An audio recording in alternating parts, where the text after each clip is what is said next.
The big thing in Greece right now is whether or not there's going to be a bailout and whether or not austerity is going to be forced on the people. What happened was this group called the Coalition of the Radical Left, made up of left social democrats, Trotskyists, Maoists, environmentalists, feminists, left comms, ANCOMs, and some other groups. Now, they all got together and they formed their Radical Coalition of Left. And they went into the election and they got 48% of the vote. So they got a huge chunk of the vote.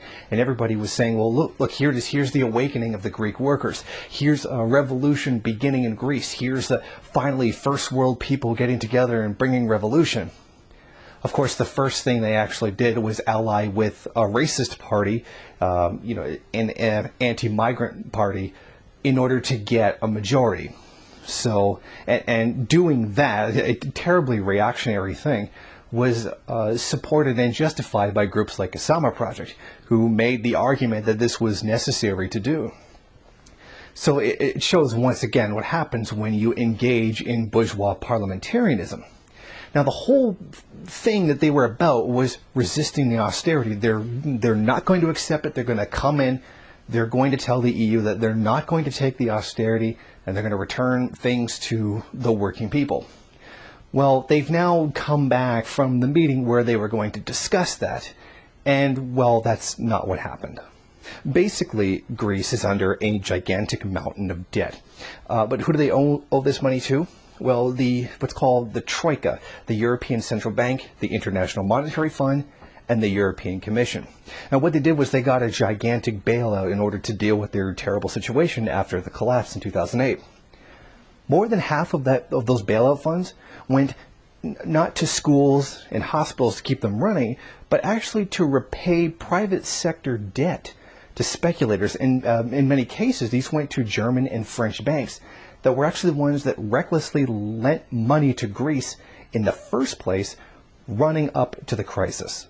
Now, what the newly elected Greek government said they were going to do was not back down. They were not going to accept austerity as part of any kind of bailout for them or some kind of, financial arrangement to try to get them out of this debt.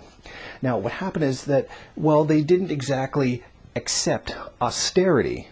What they did was they were going to talk about terms for paying back that debt that go along with what it is that their creditors want, which means there's going to be some kind of cutbacks, which means there's going to be the cutbacks that the people that they owed money to originally asked for. In other words, the very thing that this group, which not only called itself socialist but radical left, has basically gone back on. Which shows, once again, if you go through the parliamentary system, you're just going to end up serving the bourgeoisie. Eurocommunism, that's not going to work. You have to do revolution, not reform. Now, with the tentative agreement that has already come up, what are we really looking at? Like what is it that's going to come to them and what benefits will there be?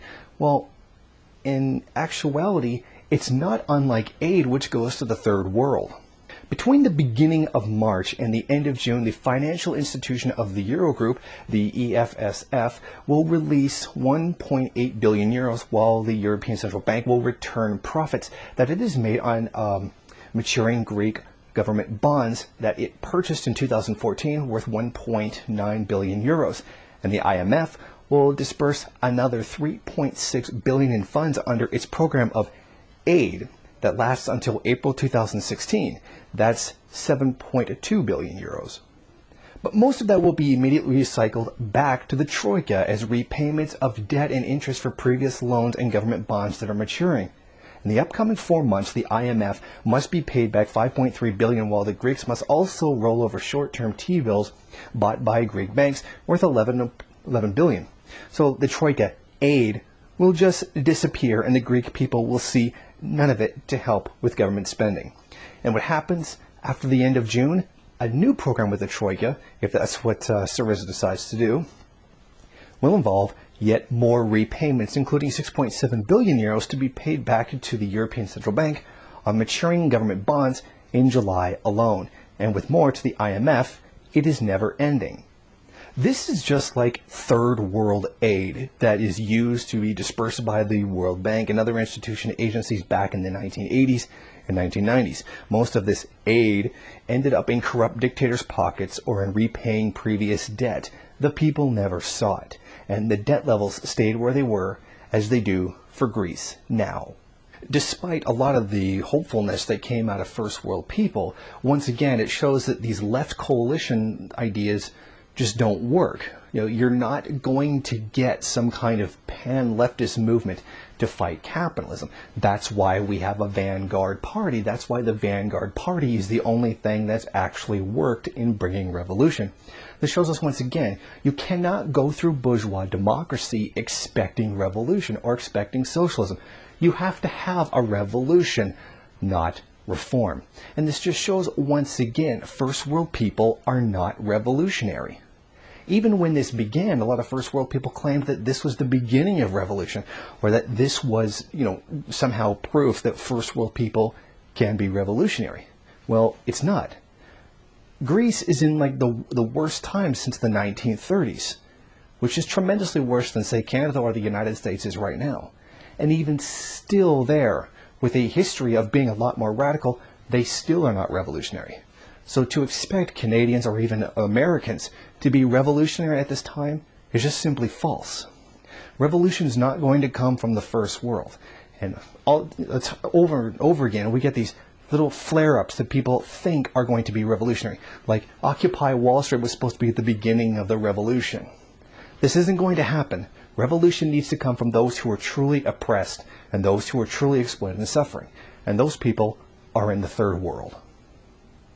If you like this video and you'd like to see more of them, then head over to my Patreon page and show your support. Or you can go to the MRN bookstore and check out some of the latest books available.